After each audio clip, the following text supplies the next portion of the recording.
આજે હું તમને આઈક્યુ અને ઈક્યુ એક ટેસ્ટ છે, સાયકોલોજીકલ ટેસ્ટ છે, એના વિશે હું તમને વાત કરવાની છું.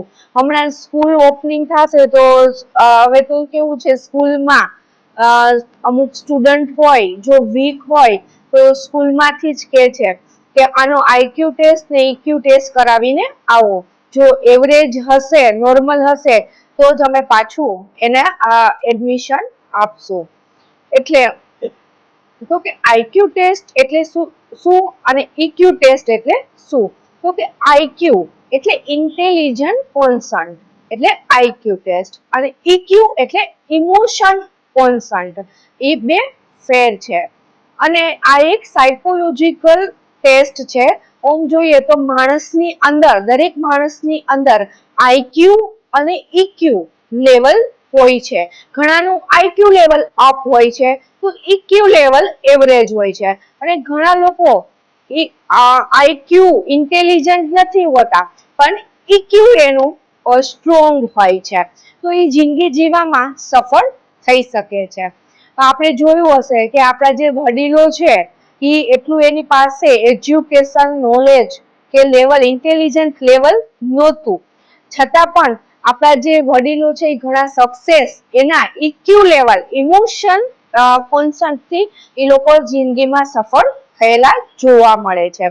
તો કે આઈક્યુ ઇન્ટેલિજન્ટ કોન્સન્ટ, આઈક્યુ એટલે શું? તો કે માણસની જે બુદ્ધિ છે, જે વિચારવાની ક્ષમતા છે, એને આપણે આઈક્યુ કહીએ છીએ. દરેક નાના મોટા સ્ટુડન્ટ લોકો ની અંદર, દરેક વ્યક્તિની અંદર જોઈએ તો બુદ્ધિનું લેવલ, આઈક્યુ નું લેવલ જુદું જુદું જોવા મળે છે.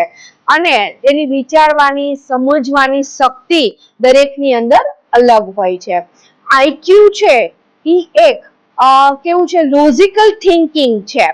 અને લોકો જે સ્ટુડન્ટમાં જોઈએ તો કે એનું મેથ્સ કેટલું પાવરફુલ છે, જે પ્રોબ્લેમ છે એ કેવી રીતના સોલ્વ કરી દે છે, એની ઉપર જે બુદ્ધિ માપવાનું જે ટેસ્ટ છે એને આપણે આઈક્યુ ટેસ્ટ કહીએ છીએ, એ ઇન્ટેલિજન્સ સાથે. હવે આપણે વાત કરી ઈક્યુ, ઇમોશન કોન્સન્ટ. તો કે માણસ છે એની અંદર જે સમજવાની, ઇમોશન, સામેવાળાની લાગણી, ફિલિંગ્સ, જે સમજવાની જે ક્ષમતા હોય છે દરેકમાં અલગ અલગ હોય છે. ઘણા લોકો હોય છે એ સારી રીતે બીજાને સમજી શકતા હોય, કોઓપરેટ થઈ શકતા હોય, જે ઇમોશન, જે પાવર હોય છે એ એનો સ્ટ્રોંગ હોય છે. અને લોકો સમાજમાં સારી રીતે સોશિયલાઈઝ થઈ શકે છે. જ્યારે ઈક્યુ ની અંદર ઇમોશન જે હોય છે એનાથી જ ઘણા લોકો જિંદગીમાં સફળ થતા હોય છે.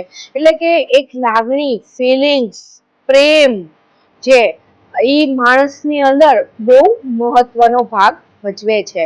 જો ઈ ન હોય તો માણસ છે, ફિલિંગ્સ વગરનું માણસ છે, કેવું થઈ જાય, જનાવર જેવું થઈ જતું હોય છે. ઘણા આપણે જોઈએ છે કે એન્ટી સોશિયલ પર્સનાલિટી આપણને જોવા મળે છે, કે સમાજથી વિરુદ્ધ નું જીવન જીવતા હોય છે, સમાજથી વિરુદ્ધ કાર્ય કરતા હોય છે. એ લોકોનો ઈક્યુ લેવલ હોય છે એ બહુ નીચો જોવા મળે છે. જ્યારે આઈક્યુ લેવલ એવરેજ હોય અને ઈક્યુ લેવલ જો સ્ટ્રોંગ હોય તો માણસ જિંદગીમાં સફળ થઈ શકે છે.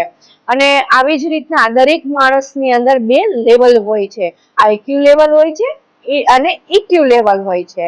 તો મને થયું કે લાવ ને હમણાં 2-3 મેં રિસન્ટલી ટેસ્ટ કર્યા, કે સ્કૂલમાંથી કોઈ સ્ટુડન્ટ કે એટલે પેરેન્ટ્સ આવે મારી પાસે ટેસ્ટ કરાવવા, એટલે મને થયું લાવ હું તમારી સાથે શેર કરું. બિચારા પેરેન્ટ્સને ખબર નથી હોતી કે આઈક્યુ શું છે અને ઈક્યુ શું છે. તો દરેક માણસની અંદર ઓમ જોઈએ તો બહુ કોમન છે, દરેક માણસની અંદર એક આઈક્યુ લેવલ ને ઈક્યુ લેવલ જ્યારે કોમ્બિનેશન થાય છે ત્યારે માણસ જિંદગી જીવી શકે છે. અને હા, જો તમારે કોઈને આઈક્યુ ટેસ્ટ અને ઈક્યુ ટેસ્ટ જો તમારા કરવા હોય કે તમારા બાળકોના કરવા હોય તો તમે મારો કોન્ટેક્ટ કરી શકો છો. કમેન્ટમાં તમે મને લખજો તો હું તમને એમાં જે છે એનાથી દ્વારા લિંક દ્વારા હું તમારો આઈક્યુ ટેસ્ટ કેટલો છે, ઈક્યુ ટેસ્ટ કેટલો છે એ હું તમને કરી શકીશ. અને તમારે જો આઈક્યુ લેવલ ને ઈક્યુ લેવલ જો ઓછો હોય તો એ કેવી રીતના વધારવો એની પણ હું તમને ટિપ્સ આપીશ.